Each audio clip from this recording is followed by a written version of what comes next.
guys, welcome back to my channel, or if you're new, welcome to my channel. Today's video is the long-awaited best and worst makeup products of 2017. Now this year has had some crazy ups and downs, and I don't know about you guys, but I am so ready for it to be over. So I'm really excited to be filming this video just simply because this year is over. But last year I did the same video, the best and worst makeup of 2016, and everything in that video still applies. So when I was compiling my list of products, it was really hard for me not to repeat some of them because I have a lot of favorites that I still enjoy from 2016.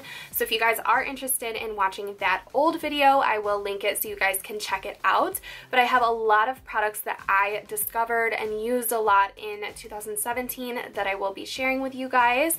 And another thing that I wanted to mention was I actually don't have a ton of products that I'm disappointed in, and that is because I introduced the concept of the anti-haul onto my channel this year. So I actually avoided a lot of products that I knew would not work out for me. So if you want to hear all about the products that I am not interested in buying that I completely avoided this year, then go ahead and check out my anti-haul playlist. I have a lot of products that I just didn't blow my money on, but there are a couple that I will share with you in this video. So if you guys like this style of video, please give it a thumbs up. And if you're interested in hearing about what I loved and what I didn't love in 2017, then just keep on watching. So some of the products are not new launches to the year of 2017, but they're products that I discovered and loved this year, and then some of them are new launches.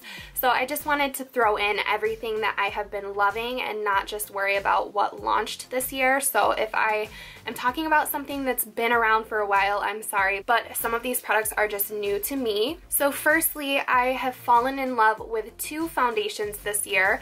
The first one was the foundation that I loved for the first half of the year, and the second one was towards the end of the year. So the first foundation that I fell in love with is a super full coverage foundation, and this is the Hourglass Vanish Stick Foundation. Mine is in the shade Bisque. I am wearing it today. I'm actually wearing both foundations today, mixed a little bit, but I have fallen in love with this. It's super full coverage. It's my favorite stick foundation.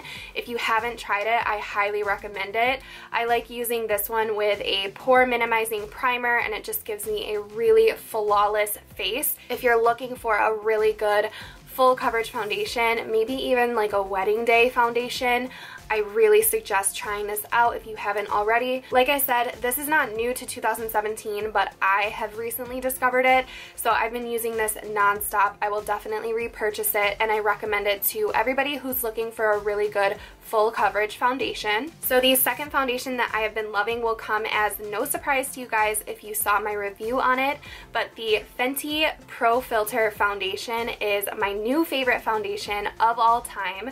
My skin just absolutely loves this.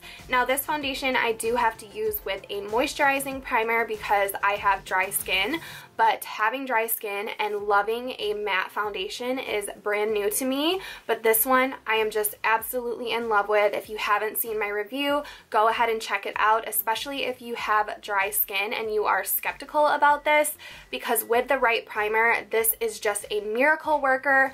This is more medium to full coverage, but the thing about this is it lasts forever, and it's an absolutely flawless base for any of your other makeup. So I love this foundation equally as much as the Hourglass foundation, but I apply them differently. The Hourglass I apply with a brush, and I have been applying this with a brush, but I also like mixing this with highlighter and applying it with a beauty blender. So it's just depending on what I prefer for the day, but both of these are my absolute favorite foundations for 2017, and I highly recommend both of them. Now last year for me, my favorite concealer was the Tarte Shape Tape Concealer, but I have a new contender for the year of 2017. I discovered this midway, I want to say maybe closer to the end of 2017, but this is the new concealer from Kevyn Aucoin. It's called the Supernatural Etherealist Concealer. concealer. I've used up a few different tubes of this because I'm so obsessed with it. The thing that I love the most about this, aside from it being very full coverage, is that it sets itself, kind of like the Shape Tape does. I actually don't know if I can pick between the two, but I have been leaning more towards this one. I love both concealers. They're both high-end. They're both fairly pricey. Of course, there are a bunch of drugstore concealers on the market that I love. I've been using them for years and years, so they aren't really my favorite of 2017, but I love the Maybelline Fit Me and the Maybelline Age Rewind. Those are my favorite drugstore concealers if you were interested. But this one I did want to mention because I discovered it in 2017 and it's been amazing to me. And I use, I believe, the first three lightest shades. Right now, I think this is the lightest one. This is Light 01, so this is the lightest shade, and I have been using it just to really brighten up my under eye and other areas of my face. And you will see this if you guys follow my Instagram. I do my tutorials over there and I'm always using this concealer. Now, if you guys follow me closely, you know that I am obsessed with highlight. Highlighters are pretty much my favorite makeup product, I have to say, so I'm always trying new ones, and there are 4 of them that stand out to me from the year of 2017. It was hard to narrow it down because I'm always trying new highlighters, and rarely do I find one that I actually don't like. So I have 4 that I want to share with you. The first one I want to say is probably the most for your money, and this is the Nicole Guerrero Glow Kit. So this is from Anastasia Beverly Hills. I'm sure you guys have seen it and heard about it. It was $40 and you get 6 highlights in here. I have absolutely loved this glow kit.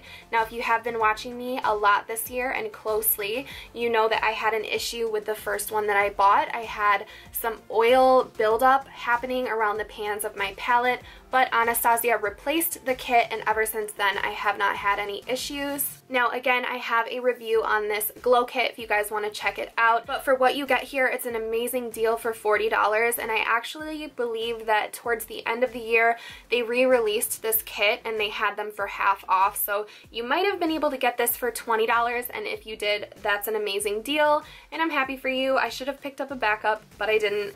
But this is definitely one of my favorite highlighters of the year. The next highlighter definitely came as a shock to me because I thought I was not going to like it when I first tried it, and that is the Kylie Cosmetics Kylighter.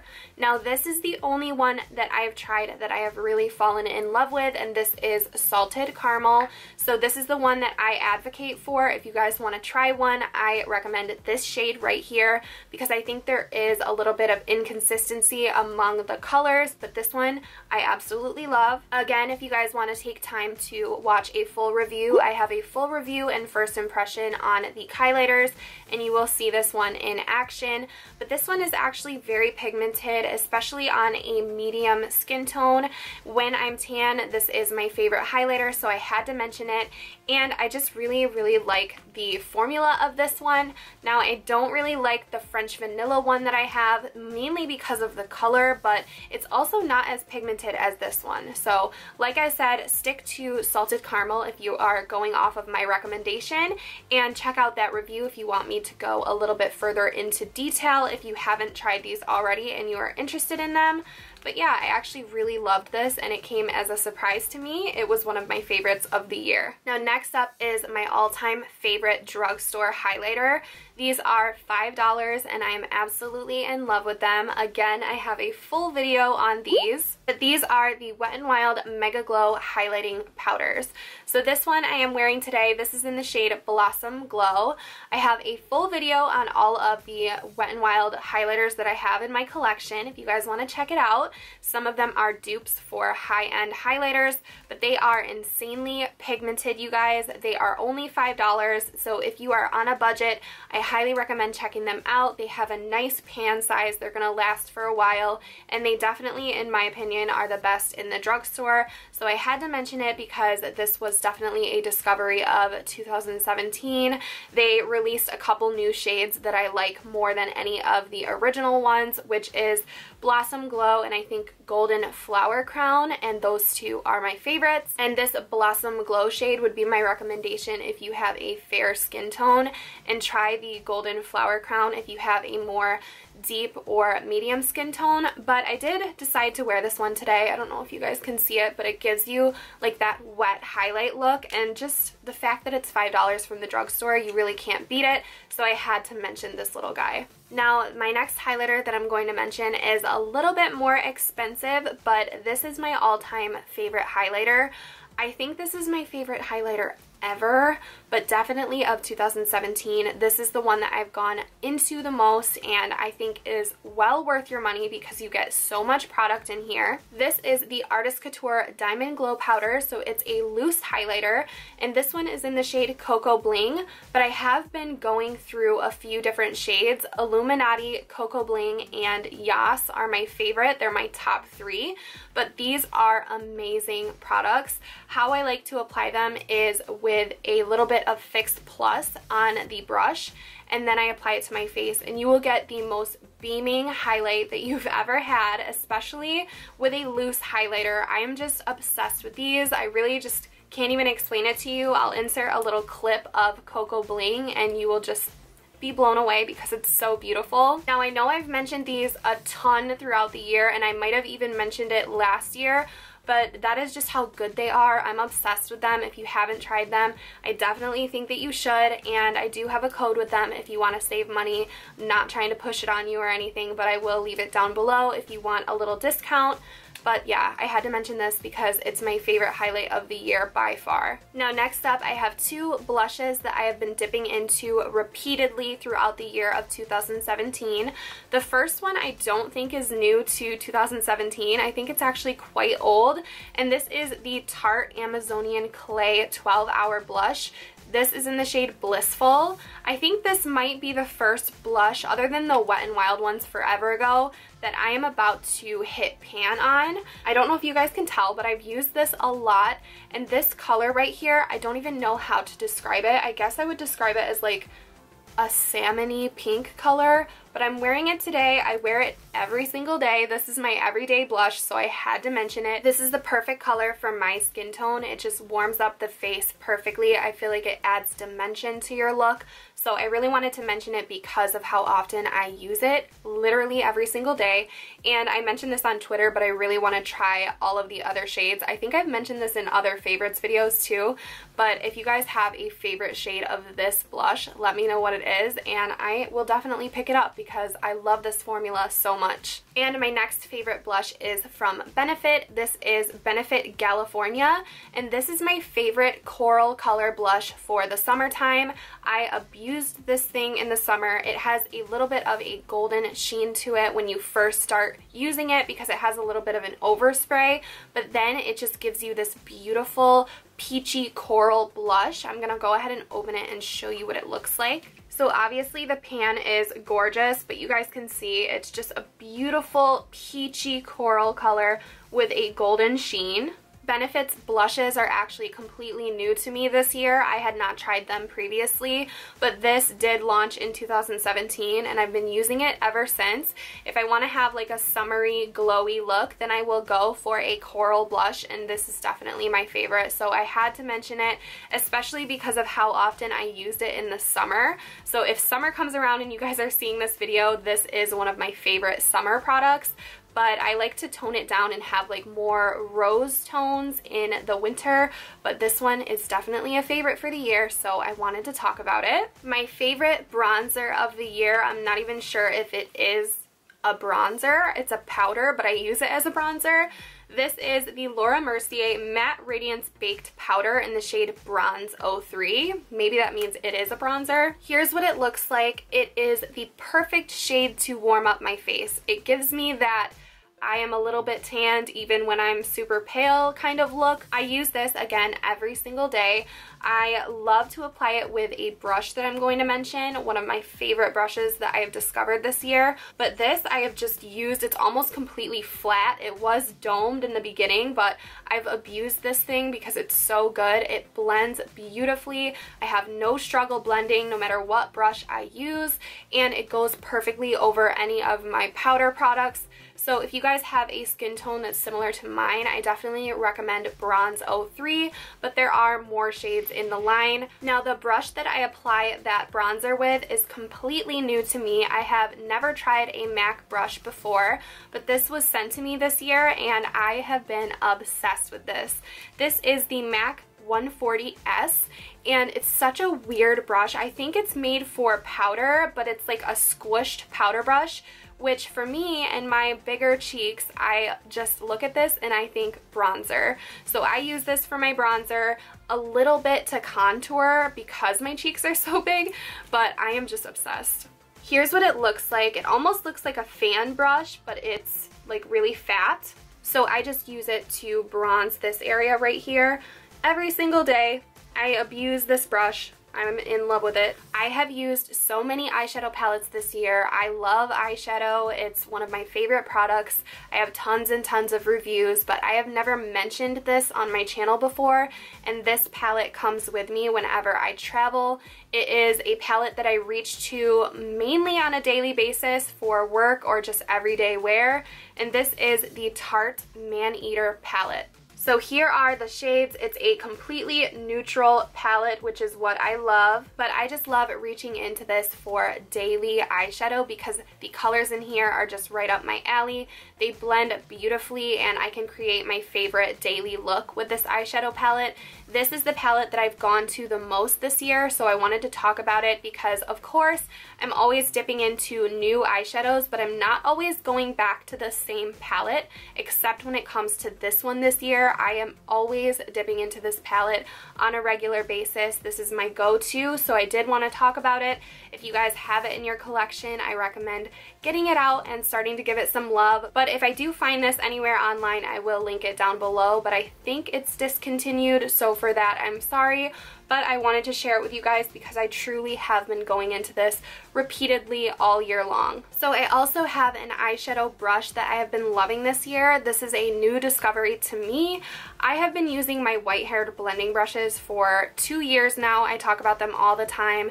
They're in my favorites videos. I think they're in my favorites of 2016. But I recently have been using this Sigma small tapered blending brush. This is an E45. Here you can see it's a synthetic hair brush, and this I've been liking to perfectly place color in the outer third of my eye, the outer portion of the crease, to just deepen up the crease area, and I love the way that it applies eyeshadow and blends it. It just blends it a little bit more precisely than the big fluffy blending brushes that I have been using. So I did want to give it a quick mention because I've been using it a lot this year, and if I do start to do more tutorials on my channel, I'm sure you guys will see this. But I was doing my makeup for this video today and I was like, you know what, I never talk about this brush. I don't think I've ever talked about it before, but I use it a lot, so I wanted to mention it. And then I have 3 lipsticks that I want to mention for the year of 2017.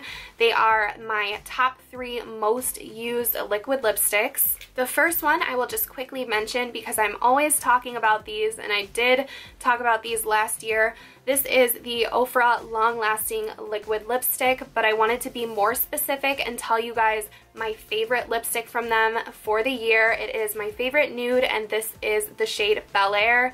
I use this all the time. If you guys want to know my top recommendation for the year from Ofra, it would be the Bel Air liquid lipstick. You guys know I love Ofra Cosmetics. I also have a discount code with them if you want to check it out. And then next up, this lipstick I've never talked about on my channel before, which is really surprising because I actually wore this to IMATS this year, and I don't usually wear liquid lipsticks that I'm not all too familiar with out into the public world. So I wore this and it actually performed beautifully, so much so that I'm wearing it all the time in my daily life, and I'm wearing it today. This is the Lime Crime Velveteen. This is in the shade Lulu. So if you guys haven't tried out their Velveteens, they are so good. They are comparable to the Ofra ones and to the Jeffree ones. They are now one of my top favorite liquid lipstick formulas, and the shade Lulu is my favorite nude from the line, so I wanted to talk about it, especially because I am wearing it today. And then last up, I have a liquid lipstick that I have gone back to over and over again to wear in my videos. So you guys have asked me countless questions about this color, and I normally don't go through an entire liquid lipstick unless I'm absolutely in love with it. I've barely done it in my life. This one is almost gone, and this is Jeffree Star Cosmetics and Manny MUA Daddy. So this on me is the perfect nudie brown color. This is a little bit out of my comfort zone, but this is one of the only darker colored liquid lipsticks that I would feel comfortable going out in because it is such a flattering shade on my skin tone. So I'm in love with this. It's one of my favorite colors from him, and if you guys are familiar with my channel, Jeffree and Ofra are my top 2 liquid lipstick formulas. Now the Lime Crime one is working its way in, but this, just goes without saying, is one of my favorite formulas ever. I love all of the liquid lipsticks with the exception of a couple colors from his line, but this is one of my all-time favorite colors, and this year I wore it over and over again on my channel. If you guys have pictures wearing this, I would love to see you tag me in them because I love seeing shades on different skin tones, but for me this is like a dark browny nude color, and that is why I love it. It's a little bit different for me, and you guys know for a while I've been loving the brownish shades, but this is definitely my favorite. So that is it for my favorite makeup of 2017. Now we are moving on to my least favorite, the worst products for me out of 2017. Now this one is going to come as a shock, and I feel kind of bad because this used to be a favorite product of mine. I may have even mentioned it in a favorites of the year or a favorites video at some point because I loved it so much for a while, but I'm starting to realize that this product does not work for me. This is the Benefit 24-Hour Brow Setter Gel. Now you guys know I have natural brows. They're really hairy, they're really hard to manage, and so I like to have a gel that will lay them down and keep them in place throughout the day. But what is happening with this gel is it is flaking off of my brows and it looks disgusting. Like, it's hardening on the hairs and then it starts to flake throughout the day. So I asked you guys on Twitter for recommendations for brow gel. If you guys have any more, go ahead and leave them in the comments. But I think I'm going to try the clear one from Anastasia. That was the top recommendation. So I'm going to try that out, but this is not working for me. If you guys have natural brows, I don't recommend trying it because nobody wants a crispy, like flaky brow. So gross. Now this palette is probably not going to come as a surprise to you guys. The Kylie Royal Peach palette I did not like. I did do a review on it and you can go ahead and get some decent looks with this, but this is a palette that I have not reached into since I filmed that video. I feel no desire to reach back into this palette. There were so many issues that a lot of people had with it. I do think there is a distinct smell to this palette. I don't think it's really going to give you a reaction or anything, but it is a little bit sickening to people who have like very sensitive noses to have that smell when you're working with a product on your face. It just smells like paint. But basically my issue with this palette is that it bores me. It's nothing that I want to reach into. It's just not the greatest quality, and there are so many other eyeshadows on the market that are around the same price that are amazing quality. So I would rather have like my Tarte Maneater palette or the Tartelette palettes over a palette like this, and it was just so problematic for so many people. I just don't have any interest in dipping back into this. I do have my full review on it if you want to hear my first impressions and my first thoughts on this palette, and I believe I did do a tutorial in that video as well if you guys are interested, but I am just no longer interested in this palette. So last up for my worst products of 2017 are the KKW Cream Liquid Lipsticks. Now I did a full review video on these as well, and if you guys watch that you will hear my thoughts, but basically peach does not look good on me on my lips. I am not into it. I like a pinky nude. I don't like a peachy nude, and I get that peach was like the theme of 2017. It's still going in 2018. I don't like peach. I'm ready for peach to be over, but I just didn't like these. I think there was one of them that I said I would like, and I think it was this one, which is Kimberly, because it is more of a neutral color, but the formula even isn't something that I've been reaching towards because I don't see it as a liquid lipstick at all. I see it as a gloss. I do like glosses. I've been getting more into wearing them recently, so maybe I will take Kimberly back out of this package, but basically this has been sitting in the back of my collection collecting dust. I'm just not into it. I would like to see different colors out of this line. So far, I haven't heard anything about another launch or anything. I did mention in that video that I absolutely love the packaging. I love this color. It's one of my favorite colors of the year. I actually have a really similar color on my nails today, but the color and the packaging cannot justify buying makeup, really. So I'm just not into the peachy colors of this. So these were a disappointment as well. And if you guys disagree, that's totally fine. Everybody has their own separate opinions on makeup. I'm not trying to offend anybody, but I do have a wide list of reviews on a lot of the products that I mentioned in this video if you want to get my full thoughts. But yeah, pretty much that's it. I don't really like these and I never go back to them. So I am including them in today's worst products. Alright you guys, so that is it for my 2017 best and worst makeup products. I hope that you guys enjoyed this video. As I said earlier, I didn't have a lot of disappointments because this year I have been trying to avoid makeup that I know I won't like, and so I have the anti-hauls for that. So if you guys are interested, everything that I mentioned will be linked, as well as all of the reviews that I have on any of these products. But thank you guys so much for watching, and thank you for all of your support in 2017. If you guys have been following me, you know that this has been a really difficult year for me, so I am so ready for it to be over, and I'm ready to see what the new year holds for all of us. Don't forget to subscribe to my channel if you have not already. I put out new videos every single week, and I'm hoping to introduce some new concepts to my channel in the year of 2018. But I hope you guys have a really amazing start to your new year. Again, thank you so much for watching, and hopefully I will see you all in my next video. Bye.